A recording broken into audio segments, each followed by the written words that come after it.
Bien, mesdames et messieurs, bonjour et bienvenue à cette table ronde Moselle Attractivité, donc organisée dans le cadre de Gênes 2018. C'est un plaisir pour moi de vous accueillir nombreux pour cette heure de débat, de discussion. Nous avons quatre intervenants remarquables qui vont se succéder et qui vont vous partager leurs expériences et vous donner un point de vue sur l'expérience touristique augmentée. Et donc pour moi, avant de les présenter, d'abord vous saluer dans cette journée, vous dire que cette table ronde est organisée par Moselle Attractivité, l'agence départementale du département de la Moselle, qui a le plaisir de vous accueillir sur son stand tout à l'heure pour une démonstration de Monsieur Bergeret. Je vous en parlerai encore à la fin et donc je vous invite vraiment à aller voir le stand Moselle Attractivité tout à l'heure dans le cadre de Gênes 2018, ici dans ce magnifique outil qui vient d'être ouvert ici à Metz. Donc c'est un plaisir aussi de participer à cet événement dans ce lieu qui va devenir un lieu emblématique messin et mosellan. Simplement juste pour me présenter, puisqu'après je vais laisser la parole aux différents intervenants. Donc je suis Eric Weiss, donc je suis le président de l'Union départementale des offices de tourisme de la Moselle et je suis membre du bureau de Moselle Attractivité. Donc c'est à ce titre-là que j'ai le plaisir de vous accueillir et d'animer cette table ronde. Et je suis mosellan et je suis surtout issu du pays de Forbach. Voilà. Donc aujourd'hui la thématique qui nous lie, donc, c'est augmenter l'expérience touristique. Notamment à travers l'utilisation des nouvelles technologies immersives et augmentées au service du développement touristique. Les interventions qui vont se succéder vont nous présenter des expériences, des initiatives, des projets, des modèles, et autour de 4 questions que je vais vous partager et auxquelles les messieurs que je vais présenter tout à l'heure vont répondre. C'est à la fois de voir si c'est un effet de mode ou un incontournable, si c'est en adéquation avec l'attente des clients, donc des touristes, des visiteurs. Quelle est la réelle plus-value pour les clients et pour les sites, et l'accessibilité à n'importe quel site touristique. Donc voilà 4 grandes questions qui pourront être débattues. Nous aurons donc une présentation d'abord par monsieur Nicolas Barret, que je remercie de sa présence, qui est le CEO d'Unigo, donc qui est expert en tourisme digital. Il a fondé Unigo en 2016 et il accompagne entreprises, destinations, start-up dans leur stratégie marketing et digital. Merci monsieur Barret d'être présent. Nous accueillons également monsieur Laurent Turner, chef d'établissement direction de la culture et du tourisme du département de la Moselle. Donc Maison Robert Schuman et musée de la guerre de 1870 et de l'annexion, qui interviendra aussi. Merci de votre présence.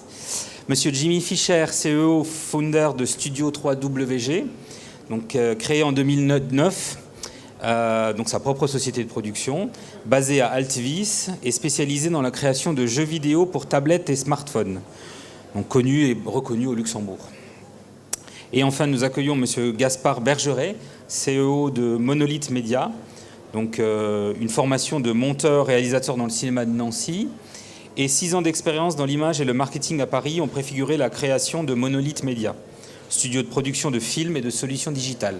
Merci de votre présence. Ils se présenteront un petit peu plus de façon détaillée lors de leurs différentes interventions. Donc je les remercie pour leurs interventions. Donc nous allons passer à la partie présentation. Donc monsieur Barret va vous présenter pendant un petit quart d'heure donc son métier, ses projets et ses présentations. Nous aurons ensuite une table ronde avec monsieur Turner, monsieur Fischer et monsieur Bergeret. Et à l'issue de ces interventions, donc nous passerons à une phase de questions-réponses avec la salle où vous pourrez poser vos questions directement à nos intervenants. Voilà. Donc je vous remercie déjà et puis je vais passer tout de suite la parole à monsieur Nicolas Barret. Merci. Merci Eric. Bonjour à toutes et à tous. Merci de votre accueil.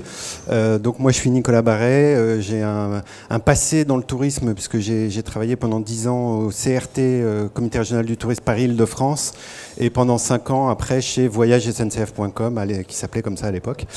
J'ai fondé il y a 2 ans ma société Unigo et j'accompagne des destinations et des startups, certaines startups qui sont dans la réalité virtuelle et la réalité réalité augmentée, vous les reconnaîtrez dans la présentation des exemples. Ce qu'on m'a demandé, c'est d'introduire le sujet de façon un peu globale sur la réalité virtuelle, la réalité augmentée dans le tourisme, un peu la question gadget ou pas, enfin, où est-ce qu'on en est. Moi, j'ai une question à vous poser au préalable, un petit sondage dans la salle. Parmi vous, qui a déjà mis sa tête, mis ses yeux dans un casque de réalité virtuelle? Est-ce que vous pouvez lever la main?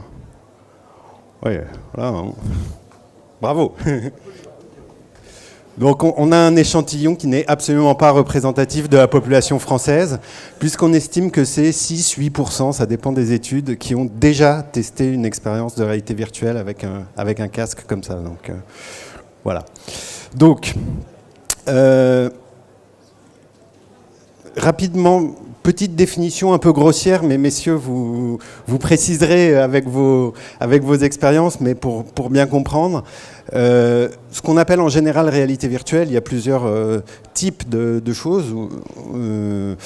La réalité virtuelle en elle-même, c'est de la reconstitution d'images. C'est des images fabriquées avec des ordinateurs, de la 3D, ou qui vont permettre, avec un casque de réalité virtuelle, comme celui que je vous ai montré, de vivre une expérience immersive, avec des images totalement reconstituées. Donc immersif, c'est ce sentiment de présence, on a l'impression d'être dans le film, et on est vraiment à 360, on peut regarder en haut, en bas, derrière, devant, etc. La réalité augmentée, qu'on lie souvent à la réalité virtuelle, on va être plus sur de la captation, en direct ou pas, du réel. On va capter le réel et on va y ajouter, l'augmenter avec l'ajout d'éléments qui peuvent être textuels, images, films, etc. Ça a été popularisé avec Pokémon Go, par exemple. Ça, c'est une forme de réalité augmentée. Et puis après, il y a tout un tas de choses. Les agences, les startups aiment bien inventer des nouveaux concepts, mais globalement, avec ça, on a compris, on parle des fois de over-réalité, de réalité mixte. Bon, globalement, c'est la même chose. On va mélanger et créer de l'interaction avec l'utilisateur à partir d'images réelles et d'images de synthèse.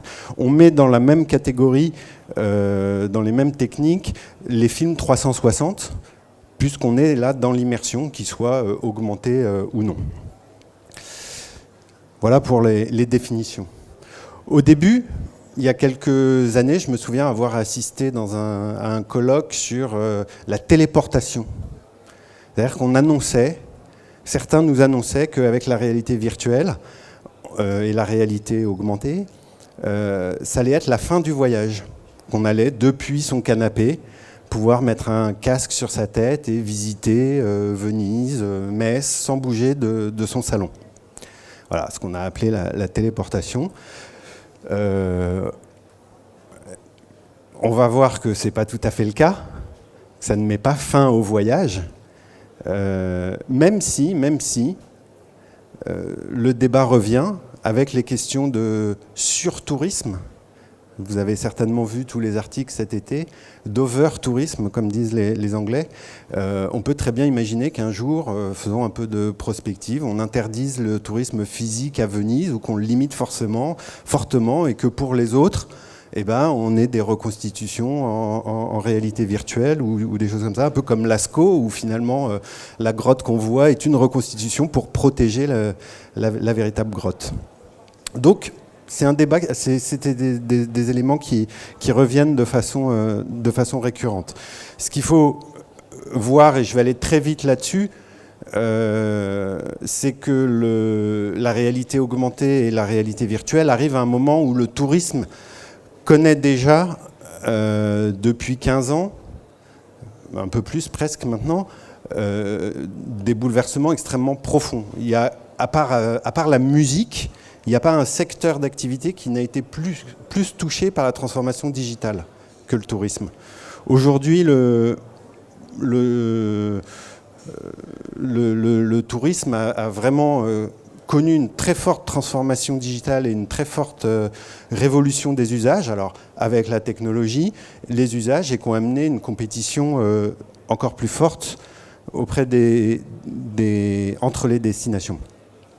Le visiteur, le touriste, le visiteur, le voyageur, le visiteur des lieux culturel ou de loisirs, c'est plus tout à fait celui que les plus de 40 ans ont connu.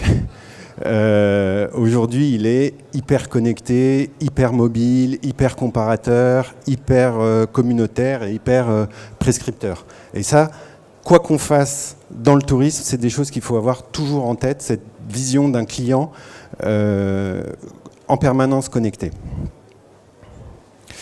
Parallèlement à ça, il y a aussi des attentes et des besoins des visiteurs qui ont émergé, alors qui existaient avant, mais qui ont été démultipliés ou rendus possibles avec le digital, et qui sont ce qu'on peut trouver, ce qu'on met souvent derrière le mot, et on peut trouver ça bateau, de vivre des expériences. Et il ne s'agit plus uniquement de voyager, de découvrir, de visiter, mais le touriste veut être acteur, veut pouvoir vraiment vivre pleinement des moments de découverte, des moments de rencontre, des moments expérientiels. Et c'est ces éléments-là qui font que, premier point, il y a un fort potentiel pour répondre à une demande sur les applications de réalité virtuelle et de réalité augmentée dans le tourisme. Quand on parle tourisme, les professionnels qui sont dans la salle le savent très très bien, quand on parle tourisme, il faut avoir en tête le cycle du voyage. Et c'est là où on voit que la digitalisation a été très forte. Je vais aller vite là-dessus, mais c'est pour vous montrer à quelles étapes la VR, réalité virtuelle, et RA, réalité augmentée, interviennent. Le cycle du voyage, c'est un avant, un pendant et un après. Un avant où on va chercher, plus ou moins inconsciemment, de l'inspiration. Quand on fait une destination, on va faire des campagnes sur les réseaux sociaux, c'est pour essayer d'inspirer les visiteurs, c'est-à-dire être présent à leur esprit au moment où ils vont passer à l'étape d'après, c'est-à-dire l'étape de rechercher pour son week-end, pour ses vacances, rechercher une destination, comparer des produits, des destinations, des produits, des hébergements, des activités, etc. Puis comme tout ça est très digital, il y a un moment, il y a un acte d'achat, et on va cliquer sur un bouton qui s'appelle réserver, qui s'appelle acheter, et puis après on a acheté un hébergement, un séjour, et puis il y a un laps de temps avant le départ, c'est le temps où le booking window, comme disent les Anglais, où on va préparer, et puis après on fait son voyage, et puis en direct, et après on le raconte, et on le raconte via les réseaux sociaux, et donc c'est une boucle, parce qu'en le racontant sur les réseaux sociaux, on va inspirer d'autres voyageurs de sa communauté. Ça, je vais passer... je vais passer rapidement un cycle du voyage qui est très largement dominé par les Californiens, les géants du web, très malheureusement ou pas, mais en tout cas c'est comme ça. Alors, la VR et la réalité augmentée, on va voir qu'elle peut intervenir à chacune de ces étapes du cycle avec plus ou moins de pertinence. Dans l'inspiration, on va essentiellement être sur des choses sur les réseaux sociaux et YouTube. Pourquoi ? Parce que, c'est aujourd'hui là que ça se passe, l'inspiration, c'est-à-dire qu'on s'en rende compte ou pas, on sort de l'été, vous avez vu sur les fils Facebook de vos amis et de vos collègues ce qu'ils ont fait pendant les vacances, et peut-être que certains d'entre eux ont allumé une petite lumière, une petite envie dans votre esprit, et au moment où vous chercherez vos prochaines vacances, peut-être que vous y repenserez. Voilà, c'est pourquoi les marques de tourisme, les hébergeurs, les transporteurs, les destinations, investissent fortement les réseaux sociaux parce que c'est devenu le vecteur numéro 1 d'inspiration pour ses week-ends et ses vacances. Et là, la vidéo devient l'élément le plus important. Encore plus que l'image, encore plus que le textuel. 8 à 9 Américains sur 10 regardent des vidéos YouTube de la destination où ils vont aller.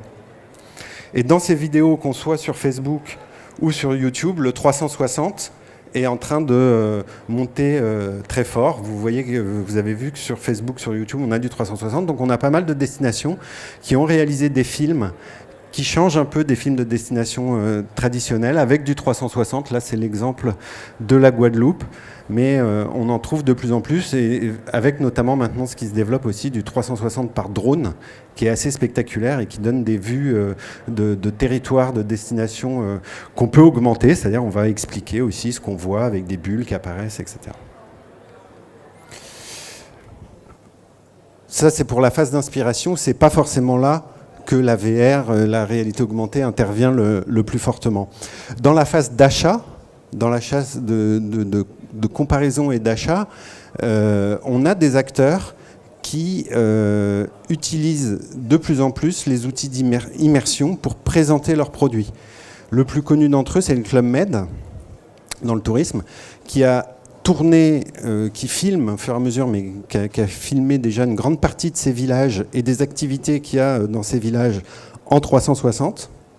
Ça veut dire que quand on fait, je sais pas, une descente en VTT d'un Club Med dans les Alpes en 360 et qu'on met un casque, on a vraiment l'impression de le faire, hein, et de filmer les villages. Et les vendeurs, les conseillers vendeurs dans les boutiques Club Med proposent au moment de l'achat, de la réservation du séjour, aux clients de mettre un casque et de tester l'expérience et de s'immerger dans le village, dans le séjour qu'ils sont en train d'acheter. Un peu plus prospectif, il y a quelque temps, voyagesncf.com, qui s'appelle Oui SNCF maintenant, a testé, a fait un test qu'on appelle un POC, Proof of Concept, qui n'a pas encore abouti, mais ça pourra peut-être, dans les années qui viennent, aboutir. Ils ont réalisé en réalité virtuelle l'ensemble de leur parcours d'achat. C'est-à-dire qu'aujourd'hui, quand on va acheter un billet de train, on va sur un site ou sur son mobile et on a par exemple le calendrier des prix là, et on clique. Et ben, là, on a le calendrier des prix en 360, on clique soit avec son doigt, soit avec son œil, et puis après, on est plongé dans la destination, on peut se balader dans la destination pour laquelle on a acheté un billet de train, zoomer sur l'opéra, réserver un billet, etc. Alors, c'est pas mûr parce que le taux d'équipement des Français en casque, il n'est pas encore au top, et que surtout, les grands usages particuliers de ces casques, c'est surtout le gaming, le jeu, à la maison. Mais voilà, c'est des choses qui peut-être pourront arriver à l'avenir. Moi, j'en sais rien, mais des gens y pensent. Je te regarde, Eric, pour le timing. J'ai l'impression d'aller très vite, mais... donc là, on est dans la phase d'achat. On voit qu'il y a des acteurs qui réfléchissent même à mettre en réalité virtuelle ce qu'on appelle le tunnel, le parcours client qui est aujourd'hui digital. On voit qu'il y a un nouveau phénomène qui est passé devant, qui est le vocal. Aujourd'hui, Voyage SNCF, on peut acheter son billet avec une borne vocale Google, mais ça pourra revenir sur certains usages assez rapidement. Alors après, là, on était dans la phase inspiration, comparaison, réservation, achat, comme au Club Med. Là, on va rentrer dans la phase du voyage en lui-même, et c'est là que probablement aujourd'hui, il y a le plus de valeur à mettre en place des dispositifs qui utilisent la réalité virtuelle et ou la réalité augmentée. La première étape du voyage, c'est souvent le transport. Je ne résiste pas à évoquer devant vous l'expérience qui a été menée par Eurostar. Eurostar, quand on est enfant, en tout cas moi quand j'étais enfant, enfin je n'étais pas encore tout à fait enfant, mais j'étais plus tout à fait, mais quand même, on se disait un train qui va sous l'eau, les enfants ils disent tous est-ce qu'on voit les poissons? Puis non, on ne voit pas les poissons. Et ils ont équipé des wagons d'Eurostar de casques de réalité virtuelle. Et en regardant le toit, le plafond de son wagon Eurostar, le plafond tout d'un coup devenait en verre et on voyait ce qu'il y avait autour. Bon, ils ont un peu magnifié ce qu'il y avait autour parce que la mer du Nord, c'est plus trop ça. Mais voilà, une expérience, même avant même le séjour, déjà dans le transport, des choses qui vont se multiplier, évidemment. Alors, dans la visite, je ne vais pas trop en dire parce que je crois que c'est les expériences qui vont être présentées vont là-dessus, mais enfin, je vais en dire que deux mots. Évidemment, dans la visite, la réalité augmentée, la réalité virtuelle trouve toute sa place. On est soit sur des aspects de médiation, on va pouvoir expliquer des choses avec ce côté expérientiel et immersif, soit sur des aspects de gamification ou des aspects de pédagogie. Mais globalement, l'idée centrale, ce que permet la réalité virtuelle, c'est de montrer ce qu'on ne voit pas. Montrer ce qui n'existe plus, ce qui n'existe pas encore, ou ce qui a été transformé.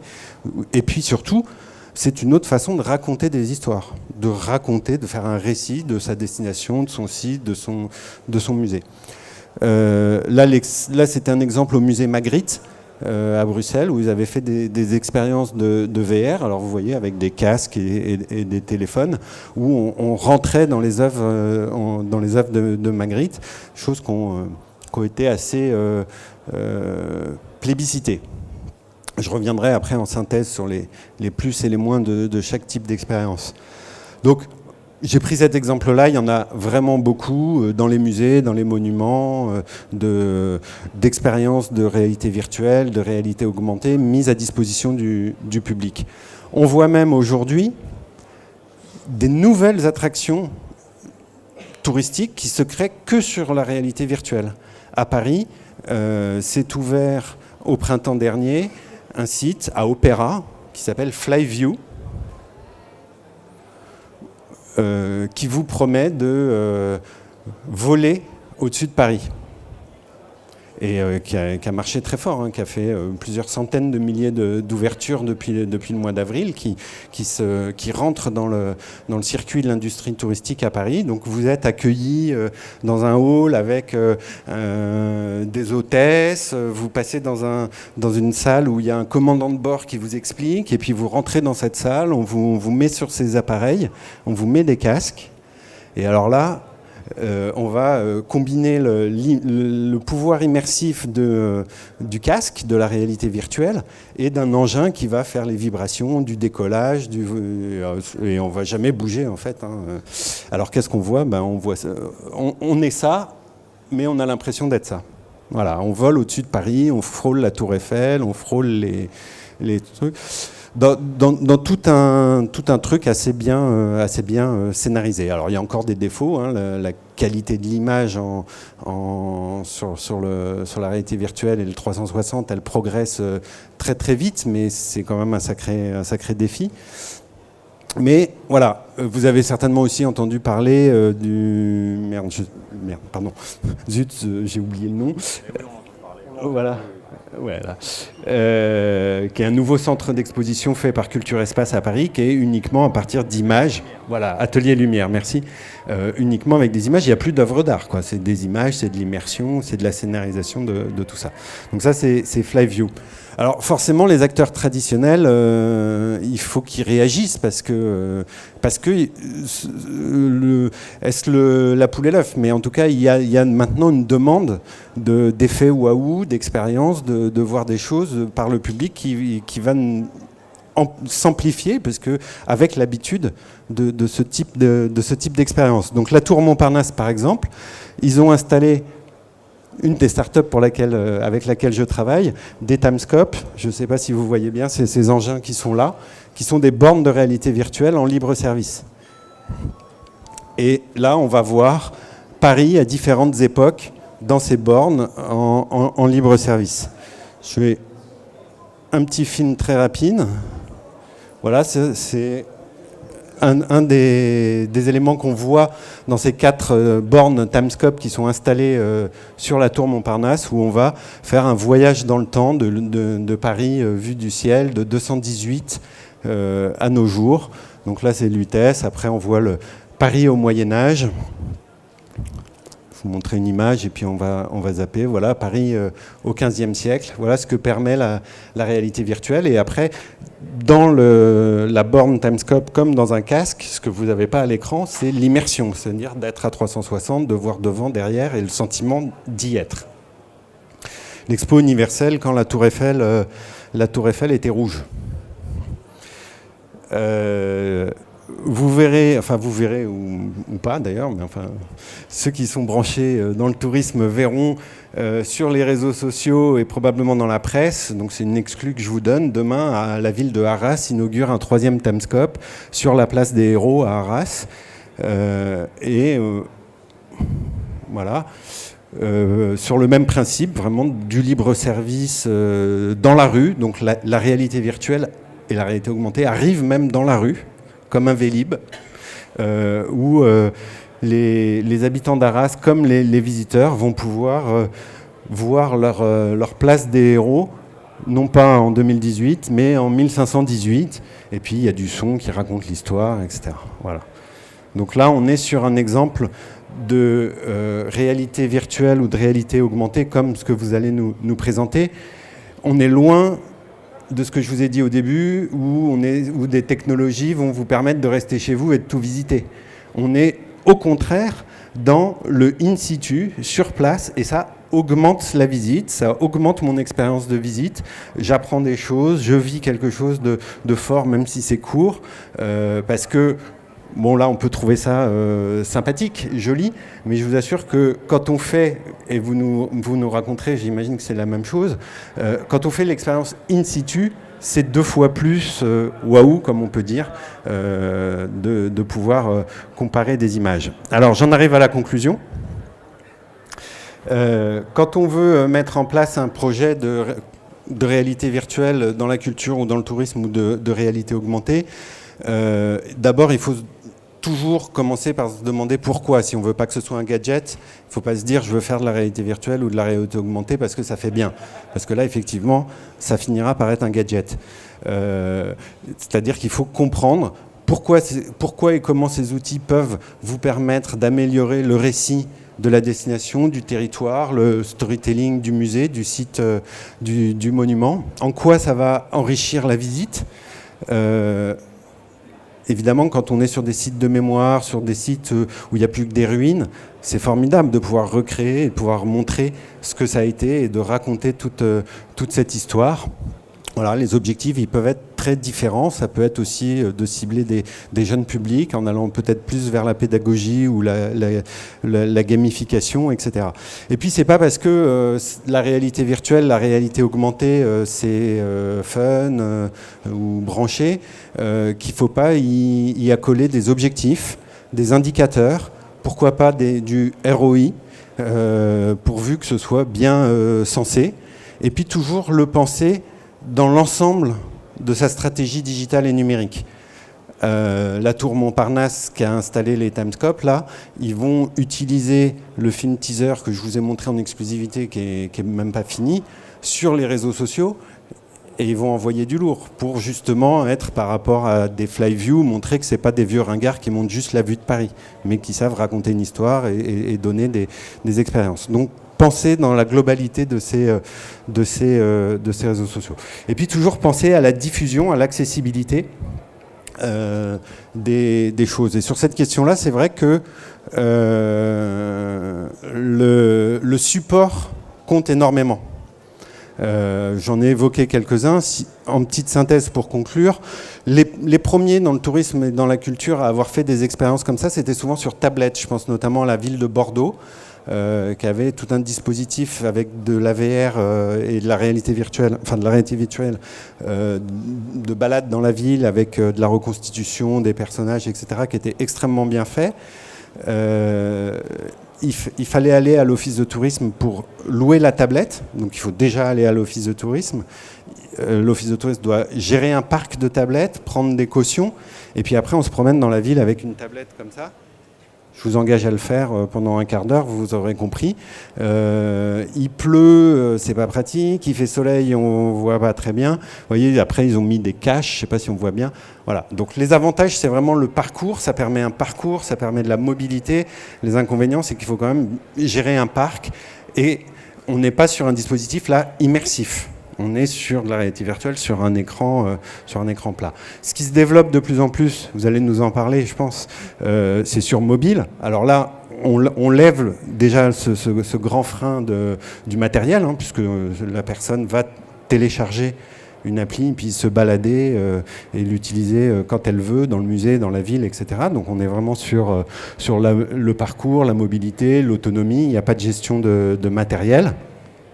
En revanche, on n'a pas d'immersif et on a une grande question qui est celle du téléchargement. Les gens ne téléchargent de moins en moins, téléchargent très difficilement des applications qui vont leur servir qu'une fois et qui sont en plus souvent assez lourdes en réalité virtuelle. Les autres supports qui permettent l'immersion, mais donc qui sont plus compliqués, c'est le casque. Il y a quand même assez peu de gens qui se promènent avec leur casque dans la poche. Moi aussi, mais on n'est quand même que quelques psychopathes à faire ça. Et puis, on retrouve le même problème du téléchargement, puisqu'on met son mobile dedans, il faut télécharger. Et les musées qui ont testé des expériences avec des casques, là, on retrouve l'inconvénient de la tablette, c'est-à-dire qu'il faut gérer le parc de casques. Il faut faire attention à la sécurité. Au début, ils ne savaient pas trop. Donc, les gens se baladaient dans le musée avec le casque, ils se cassaient la gueule et tout. Donc, comme je vous ai montré sur l'image Magritte, il faut les asseoir, les mettre dans un fauteuil. Donc, il faut du personnel pour gérer le truc. Et puis, maintenant, ce qu'on voit, c'est ces bornes, notamment Timescope, en autonomie, où les gens vont y accéder comme dans les lunettes d'antan, donc ils comprennent bien comment ça marche, donc qui permet là d'être autonome, immersif, avec le frein que il y a du matériel et qu'il n'y a qu'une personne à la fois qui peut faire l'expérience. Donc chaque dispositif a ses avantages, ses inconvénients, il faut bien les peser par rapport à sa propre problématique. J'ai fini. Très bien. Merci, Monsieur Barret, on peut l'applaudir. Alors c'est très intéressant, effectivement, pour les structures qui, comme les offices de tourisme, les collectivités, qui se posent la question de la valorisation et surtout, effectivement, l'idée que la réalité virtuelle peut aussi être un complément in situ dans les visites. C'est très intéressant, ça parle beaucoup à des structures comme les offices de tourisme, puisque tout l'enjeu est aussi de continuer à attirer les clients visiteurs dans nos villes, dans nos territoires. Donc par rapport à l'intervention, donc on reviendra tout à l'heure si vous avez des questions pour Nicolas. Je vais passer la parole tout de suite à Monsieur Turner qui va nous parler donc d'expérimentation pratique donc dans les sites départementaux, la maison Robert Schuman, le musée de Gravelotte et les Georges Latour, voilà, c'est ça. Et il va nous détailler un petit peu l'expérimentation et qui a été mise en place. Et Monsieur Bergeret et Monsieur Fischer prendront la parole ensuite pour expliquer, puisque c'est eux qui ont travaillé sur ces solutions. Voilà, donc pour avancer, je vais passer la parole à Monsieur Turner tout de suite. Merci. Merci. Déjà, je serai plus court que Monsieur Barret, parce qu'on va se partager le travail à trois sur les questions des sites départementaux, les sites passionnément Moselle. Donc en fait, le département de la Moselle a, depuis les années 1990, a ouvert depuis les années 1990, différents sites, 8 en tout, culturels, naturels, qui donnent une vision globale de la Moselle artistique, de la Moselle historique également. Donc, qui va d'un parc archéologique à un château médiéval qui a été reconstruit selon la charte de Venise, et puis des musées qui ont l'appellation Musée de France, donc des musées reconnus par l'État, et également une maison des illustres qui est la maison de Robert Schuman, et d'autres lieux, Jardin de la Connexie et le domaine départemental de l'Indre. Sur l'ensemble de ces sites, en fait, le département a décidé, à partir de cette année, de lancer ce qu'on appelle des parcours numériques. Ces parcours numériques ont pour objectif de permettre aux visiteurs une accessibilité beaucoup plus simple, d'apporter des données de manière ludique, pédagogique, et puis également de créer vraiment un sentiment de proximité et de lancer la discussion. Et oui, parce qu'on peut être devant une tablette, devant un smartphone et discuter quand même malgré tout. Je vais vous expliquer après à la maison de Robert Schuman comment ça s'est passé. L'idée également était de rajeunir entre guillemets les modalités de visite avec comme contrainte que l'on s'était mise de ne pas faire quelque chose qui soit trop intrusif dans les visites, c'est-à-dire que le visiteur qui viendra sur l'un des sites passionnément Moselle aura le choix ou non de prendre la tablette, de prendre l'option parcours numérique, sachant que l'idée était que si quelqu'un ne veut pas, il ne doit pas être gêné par ceux qui ont pris le parcours numérique et l'utilisation de la tablette. L'autre chose également était de partir sur les nouvelles technologies, la réalité augmentée, la réalité virtuelle, avec un tout petit peu d'effet waouh, mais pas trop quand même, de sorte à ce que ces parcours numériques ne deviennent pas des gadgets. En fait, nous, notre volonté, comme je le disais tout à l'heure, les musées de France ou les maisons des illustres ou les parcs archéologiques ou les lieux naturels qui sont vraiment reconnus de manière nationale et internationale, ont des projets scientifiques et culturels pour les musées. Et il faut se raccrocher à ça pour pouvoir apporter des connaissances à l'ensemble des visiteurs qui se rendront sur les lieux. Donc l'idée était de mettre tout ça dans un seul panier, de réfléchir, de créer un comité technique pour l'aspect technique, technologique, savoir quelle était la technologie qu'on allait mettre en place, puisqu'à chaque site reviendra une technologie particulière, et un comité scientifique également qui veille au discours qui est mené, de sorte à ce qu'il y ait une véracité, que rien ne puisse être contredit, que rien ne puisse être, ne puisse pas être alimenté par un contenu bibliographique au besoin, et qu'on puisse avoir vraiment des sources sûres et certaines. Donc c'est un travail de longue haleine qui s'est fait finalement assez rapidement, mais voilà, les connaissances, les gens réunis assez rapidement ont permis d'être assez clairs, et on a pu créer de la secousse différents lieux, différentes expériences. La première, qui a été inaugurée au mois d'avril, était au musée départemental Georges de la Tour à Vic-sur-Seille, avec l'atelier du peintre, l'artelier de Georges de la Tour, qui permet aux visiteurs, avec un casque de réalité virtuelle, de rentrer dans ce qui pourrait être un atelier d'artiste au XVIIe siècle. Alors pour reconstituer l'atelier d'artiste, là aussi, la question a été posée. Comment le modéliser, comment créer une interaction entre le public et l'application qui est dans ce casque. Donc beaucoup de questions ont été mises en avant, et on a réussi à réunir suffisamment de documents, à recréer, à discuter, à faire des va-et-vient pour corriger, pour vraiment donner au public la sensation de se retrouver dans un véritable atelier d'artiste du XVIIe siècle, et particulièrement l'atelier de Georges de la Tour. Ensuite, le second dispositif qui a été mis en place, c'est fait à la maison de Robert Schuman à Sichazel, à quelques kilomètres d'ici. Je vous invite à vous y rendre. 5 minutes en voiture depuis le centre des congrès Robert Schuman. Là-bas, en fait, on a mis deux choses en place. Une salle immersive dans laquelle le visiteur va découvrir Robert Schuman en hologramme, en train de prononcer le fameux discours du 9 mai 1950 au sein du salon de l'horloge du ministère des Affaires étrangères du Quai d'Orsay. Et ce discours, en fait, est le prétexte ensuite pour aller visiter les coulisses du discours, le lieu dans lequel Robert Schuman a retravaillé le discours. Je précise, il ne l'a pas écrit à la maison de Robert Schuman, il l'a retravaillé.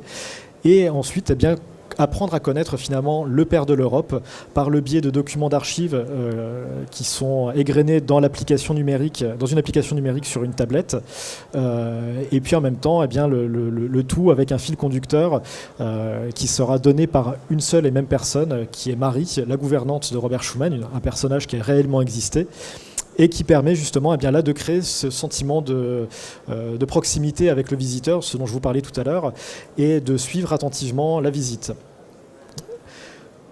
Et puis le dernier dispositif qui a été mis en place, c'est ce matin, voilà, tout simplement au musée départemental de la guerre de 1870 et de l'annexion à Gravelotte, où là aussi on a mis en place une application numérique pour tablette qui permet là aussi de visiter le musée tout en prenant connaissance d'une histoire réelle d'un Mosellan qui a connu la guerre de 70, qui a connu l'annexion après, qui donne son sentiment par rapport à un texte qui existait déjà avant que l'on imagine cette application, qui a été retravaillée pour être romancée, pour être plus fluide, pour être aussi plus accessible de tous. Et puis ce dispositif de parcours numérique va continuer à évoluer dans le temps, avec le 15 novembre prochain la mise en place d'une salle immersive où là le visiteur pourra découvrir la dernière bataille autour de Metz de 1870, donc la bataille de Gravelotte-Saint-Privat. La bataille en fait qui fait que les troupes françaises se sont ensuite réfugiées sur Metz avant de laisser la porte ouverte aux Prussiens pour accéder ensuite à la Champagne et au reste de la France. Là, l'idée est de faire comprendre avec cette salle immersive la vie de soldats français et prussiens pendant cette guerre. mettre en avant également ce travail de mémoire qui est très important, puisque la guerre de 70 est une guerre dont on parle très très peu dans les livres d'histoire, qui n'est pas qu'un conflit alsaco-mosellan, qui est vraiment quelque chose qui touche finalement la France entière et l'Europe, et par le biais de cette sensibilisation, par le biais de ces outils numériques, on a vraiment souhaité donner une proximité supplémentaire avec l'histoire. Je termine avec ça, juste le retour d'expérience là-dessus. Pour la maison de Robert Schuman, on a eu 2 conséquences. La première est un rajeunissement des visiteurs. On a beaucoup plus de jeunes familles qui visitent dorénavant cette maison. On a beaucoup plus de questions qui sont posées par les visiteurs, puisque l'application et le dispositif, comme je vous le disais, permet le dialogue, permet également d'avoir la volonté de creuser un peu plus l'histoire. C'était une volonté que l'on avait là. Et pour Gravelotte, les retours que nous avons eus ce matin, donc qui sont vraiment très, très récents, nous permettent également d'avoir ces mêmes retours et d'avoir une sensibilisation beaucoup plus importante et d'être beaucoup plus ouvert finalement et de ne pas rester au titre d'une simple institution culturelle qui paraît être vraiment très, très éloignée de tous. Voilà. Je passe la parole à Jimmy Fischer qui va nous parler de son expérience et puis ensuite à Gaspard Bergeret, désolé, pour la suite. Alors tout d'abord, bonjour à tous et merci d'être présents. Alors je vous avoue que j'ai des problèmes de chaise parce qu'elle pivote, c'est super perturbant, donc si vous me voyez tomber, c'est normal. Donc la présentation de Nicolas sur la différence entre la réalité augmentée et la réalité virtuelle était, je pense, très pertinente. Nous, ce que nous avons réalisé donc, pour le musée Georges de Latour de Vic-sur-Seille, il a parlé de la machine à téléportation. Nous, ce qu'on a souhaité créer, c'est une machine à voyager dans le temps, en fait. En reconstituant cet atelier, on a eu cette lourde mission et tâche que d'essayer de rendre hommage à cet artiste, à ce grand artiste qui était Georges de Latour. Et plutôt que de vous parler de technologie, moi, ce que j'aimerais vous parler, c'est le ressenti des différentes personnes qu'on a pu voir qui ont utilisé cette expérience. Je vais vous parler des réactions qu'on a eues. Je me rappelle le jour de l'inauguration, une des journalistes m'a dit « C'est génial, il faudrait juste que ça dure plus longtemps ». C'est le genre de réactions qui sont assez sympas à avoir. On a énormément de gens qui essayent d'attraper les œuvres. Ce qui est assez fou parce que les œuvres ne sont pas vraies, elles ne sont pas là. Et c'est ce qu'on apprécie beaucoup, nous, avec ces technologies-là. Avec la technologie de la réalité virtuelle, c'est cette sensation de proximité ou de présence des objets. Ce que ça apporte également, c'est qu'au final, dans un tout petit espace, dans un musée, on a doublé la surface d'exposition, ou en tout cas, on peut, dans un tout petit espace, disposer d'une surface beaucoup plus grande, parce qu'en virtuel, on crée à peu près ce qu'on veut. Mais ce qui est vraiment intéressant d'une manière générale avec la réalité virtuelle qu'on exploite au quotidien, on a d'ailleurs un petit stand là-haut, je vous invite à venir passer. Si vous voyez des gens utiliser ce qu'on fait, vous comprendrez pourquoi il y a un réel intérêt. C'est le panel d'émotions qu'on arrive à générer. Parce que contrairement, on a des médias qu'on connaît, c'est vraiment l'arrivée là d'un nouveau médium pour communiquer et diffuser des images. Parce que selon moi, depuis l'arrivée du train en gare de La Ciotat des Frères Lumière, il n'y a pas eu de réelle révolution dans le cinéma. On n'a eu qu'une succession de petites évolutions, mais pas de réelle révolution. Et là, maintenant, grâce à la réalité virtuelle, je trouve vraiment qu'on arrive à provoquer des choses qui n'étaient pas possibles auparavant. Et surtout, cette force d'immersion, c'est assez fantastique. Sinon, par rapport à ce genre d'expérience, Nicolas nous a parlé également de téléportation et de la fin du tourisme. Moi, je vais vous donner un exemple inverse. J'ai un petit casque de réalité virtuelle qui est un casque très récent, qui vaut que 210 €, donc ça devient très accessible et qui est de très bonne qualité par rapport à... C'est un petit peu mieux que ça, on va dire. Ouais, Oculus Go. Voilà, et c'est l'Oculus Go en l'occurrence. J'ai fait une expérience assez bizarre depuis mon canapé. J'ai visité la maison d'Anne Frank en réalité virtuelle. Donc c'est un projet assez conséquent. Très émotionnellement, j'étais très chargé émotionnellement à la fin de ce projet puisque j'ai pleuré dans mon casque. C'est la première fois que ça m'arrive de pleurer dans mon casque. Je reste persuadé d'une chose, c'est que si j'avais vu ce même contenu sous format vidéo, ça m'aurait provoqué pas du tout le même effet. Mais le fait de le vivre en réalité virtuelle, ça m'a vraiment mis une claque, parce qu'il n'y a pas d'autre mot. Et ce qui est sûr, c'est que sur ma to-do list de choses à faire maintenant, c'est 6 visites à Amsterdam égale aller visiter le vrai musée physique de la maison d'Anne Frank sur place. Il y a quantité de musées à travers le monde qui ont réalisé des expériences en réalité virtuelle plus ou moins immersives, plus ou moins intelligentes aussi, parce que la technologie est à ses débuts, donc il y a des erreurs qui sont faites et il y a des bonnes exploitations. Et il y a quantité de choses très intéressantes. Moi, je vous invite à aller regarder du côté d'un fabricant de casques qui sponsorise ce genre de choses, c'est le programme Vive Arts. Donc c'est VIVE, c'est le nom du fabricant du casque, et c'est Vive Arts. Et ils ont quelques expériences qui sont complètement troublantes. Et c'est ça que je trouve intéressant, parce que c'est le genre d'expérience, lorsque les gens les ont vécues, forcément, il s'est passé un truc, et à la fin de cette expérience, ils vont en parler autour d'eux.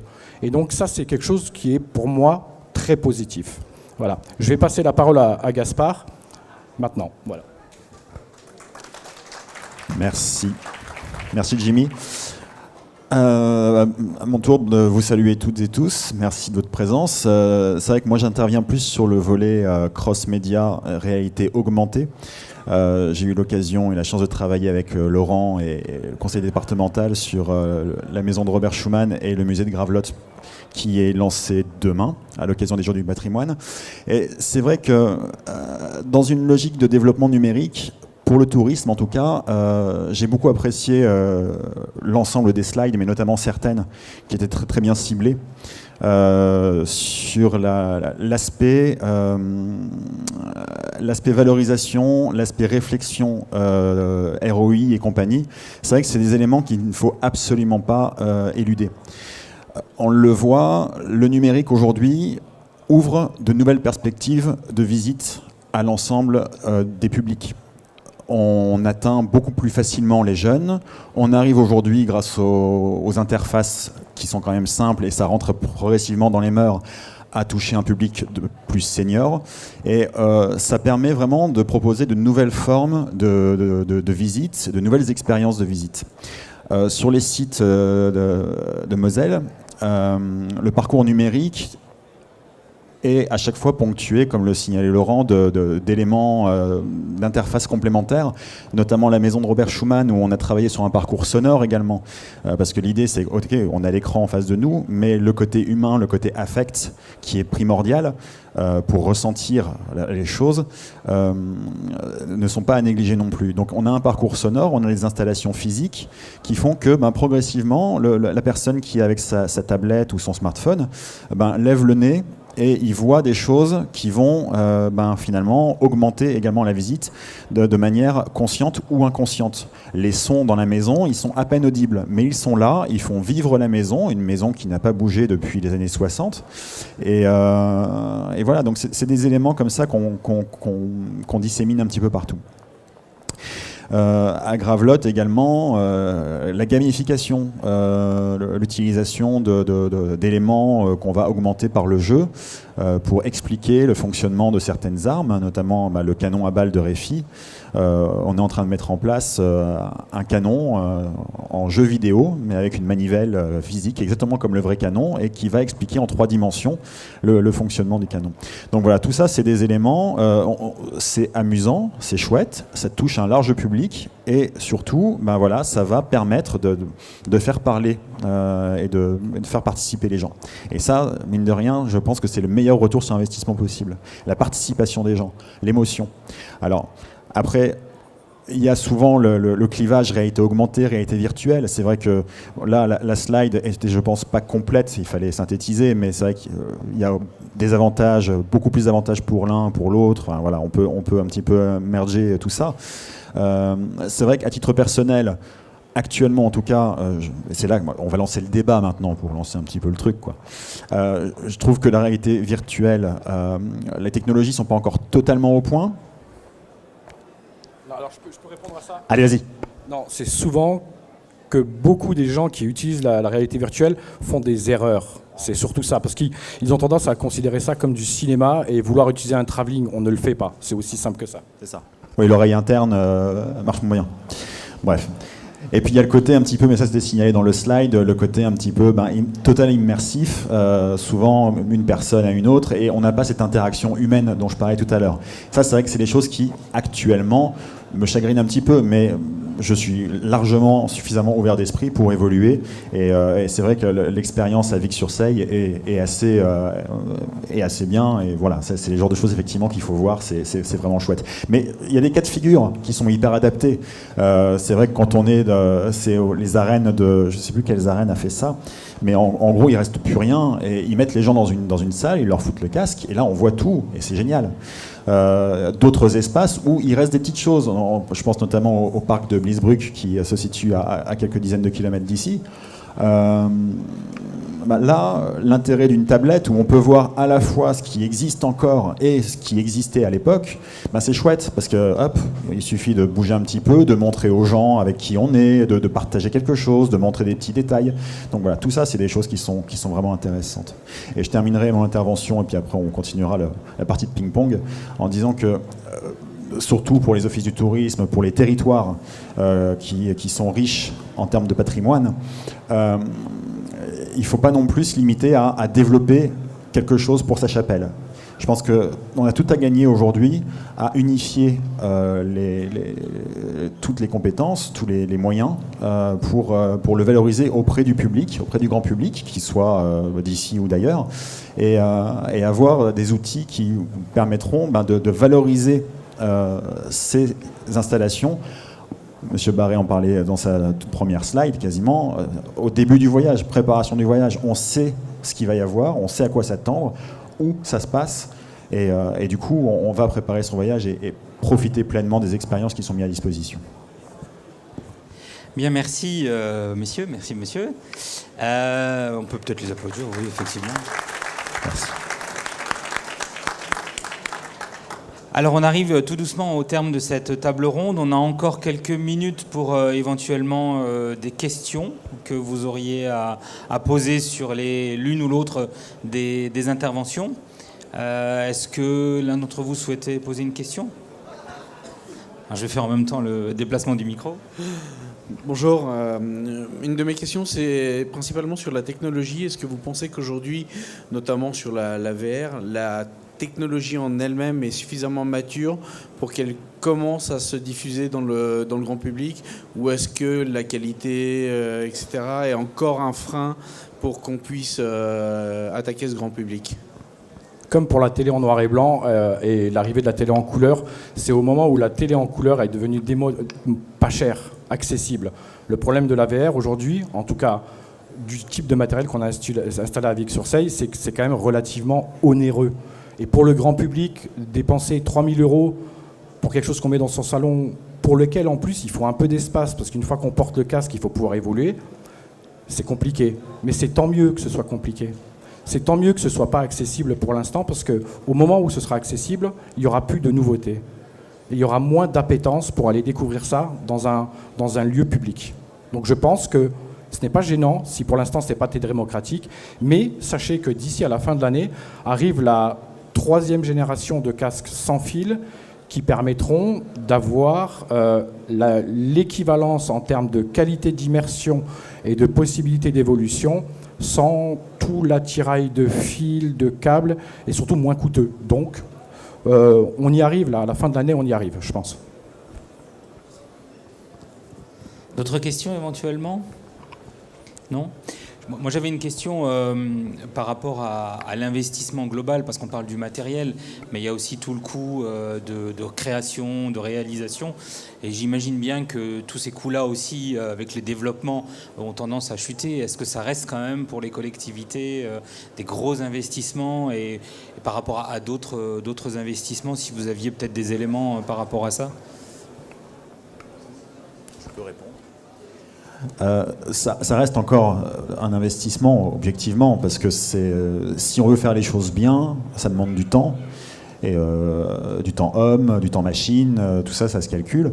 Après, c'est sûr qu'il y a une démocratisation des outils qui fait que c'est de plus en plus accessible. Il y a une mutualisation des outils également. Donc tout ça, c'est des choses qu'il faut prendre en compte. Après, on en revient toujours au ROI. Est-ce que l'investissement vaut le résultat ? Je pense qu'il ne faut pas non plus se jeter à corps perdu dans la RA, RV et compagnie. Il faut avoir quelque chose de pertinent à proposer. Il y a des choses qui ne coûtent pas très cher, qui permettent d'augmenter déjà de manière significative un parcours de visite ou une expérience. Voilà. Après, le matériel lui-même, aujourd'hui, coûte de moins en moins cher. Jimmy en a parlé pour les lunettes, c'est pareil pour les tablettes, pour les smartphones. Faut savoir, ça je m'en suis bien rendu compte en travaillant notamment avec Laurent et ses équipes sur les musées. Aujourd'hui, le parc vraiment compatible et performant pour faire marcher de la réalité augmentée et réalité virtuelle est très très faible. Apple, aujourd'hui, avec ses smartphones, ses tablettes, quasiment tous les modèles fonctionnent bien. En tout cas, ceux qui sortent aujourd'hui, il n'y a aucun problème, ça roule comme des horloges. Par contre, du côté d'Android, c'est très très compliqué. Et je dis pas ça parce que je suis évangéliste Apple, hein, mais objectivement, du coup, c'est difficile de proposer une expérience qui soit similaire à tout le monde. Donc c'est aussi le choix par rapport au musée et ce qu'on met à disposition sur les stores et compagnie. Donc tout ça, c'est vraiment des questions aussi qu'il faut se poser en amont. D'accord. Et j'avais une question, on en a discuté hier soir lors du dîner sur l'utilisation par le public gratuite, payante. Est-ce que ce sont des produits qui sont proposés en plus de l'entrée, de site, de l'activité ? Est-ce qu'il y a un impact ? Par exemple, on voyait ces bornes qui vont être lancées à Arras ou à d'autres endroits. Est-ce qu'elles sont payantes ? À quel prix ? Est-ce que c'est quelque chose qui est aussi réfléchi par rapport à ça ? Et est-ce que le fait de faire payer en plus freine l'utilisation ou l'activité de ces équipements ? En fait, comme je le disais tout à l'heure, la volonté du département de la Moselle avec ses parcours numériques était de donner une proximité.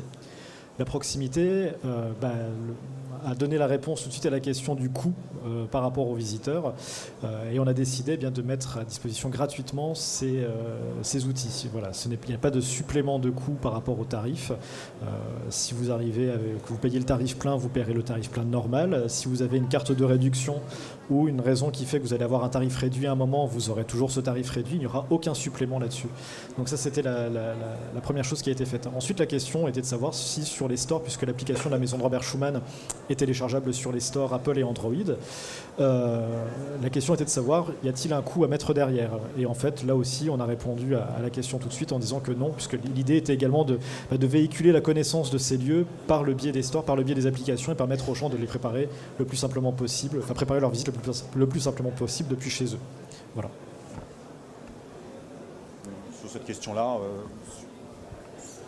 Je veux bien compléter avec un exemple concret sur les bornes de réalité virtuelle en libre service, les bornes Timescope. Il y a eu des essais où elles étaient gratuites et des essais où elles étaient payantes, au même endroit, au même moment ou presque. En général, les destinations, les collectivités qui, comme c'est le cas au Havre ou à Arras, qui choisissent de mettre ces bornes dans l'espace public, c'est vraiment pour mettre une expérience de réalité virtuelle à la portée de tous, du passant. Donc, ils font plutôt le choix de la gratuité. Il y en a d'autres qui font le choix de le mettre en payant. On a installé une borne, il y a une borne installée en face du château de Blois. La borne a été gratuite pendant 15 jours et après elle est passée en payant. Le rapport il est de 1 à 7, 8 en nombre d'utilisations. Ils sont passés d'une utilisation continue quasiment continue pendant le mois de juillet, donc là il y a du monde, à ils ont fait 7 fois moins je pense en payant. Moi, ce que je vois par rapport à ça, c'est l'exemple de Nicolas tout à l'heure, la salle d'arcade VR, parce que c'est ça, c'est du divertissement VR. Ils ont fait 100 000 entrées, elles n'étaient pas gratuites, elles étaient payantes, mais ça vient de la différence du type de contenu qu'on va trouver. Là, ils vendent du divertissement, c'est comme une séance de cinéma, aller faire une escape game et tout ça. Lorsqu'on vend de la culture, on ne doit pas la vendre, je pense, c'est mon point de vue. Après, ça doit être faisable, mais il faut l'imaginer. Et comme je suis issu du monde des startups, imaginer des façons de gagner de l'argent, c'est notre quotidien, donc il faut y réfléchir. Très bien, merci. Alors ce que je vous propose, c'est de pouvoir éventuellement poursuivre la discussion avec nos intervenants, puisque je vous invite toutes et tous à rejoindre le stand de Moselle Attractivité pour une démonstration de M. Bergeret. Je voulais juste rajouter répondre. un dernier mot. Il y a eu plusieurs révolutions dans le cinéma. Non, alors. Si, le son... Qui ne sont pas d'accord. Ah ben non, mais... Voilà, non mais c'est juste pas... je pouvais pas laisser passer ça. Je sais que tu es un amateur de cinéma, mais quand je parle de révolution et d'évolution, c'est vraiment cette différence de changement du tout au tout. Mais j'adore ce que tu fais. Mais Dans ce que vous faites. je pense que vous allez pouvoir débattre, On d'autant va que débattre sur le après. stand de Moselle Attractivité, vous avez de la bière de Moselle. Et donc, du coup, je vous invite vraiment toutes et tous à aller rejoindre ce stand. Vous pourrez après rejoindre aussi le stand de Monsieur Fischer qui est juste à côté. Donc, on se retrouve tout de suite pour la démonstration de Monsieur Bergeret sur le stand de Moselle Attractivité. Merci. C'est moi.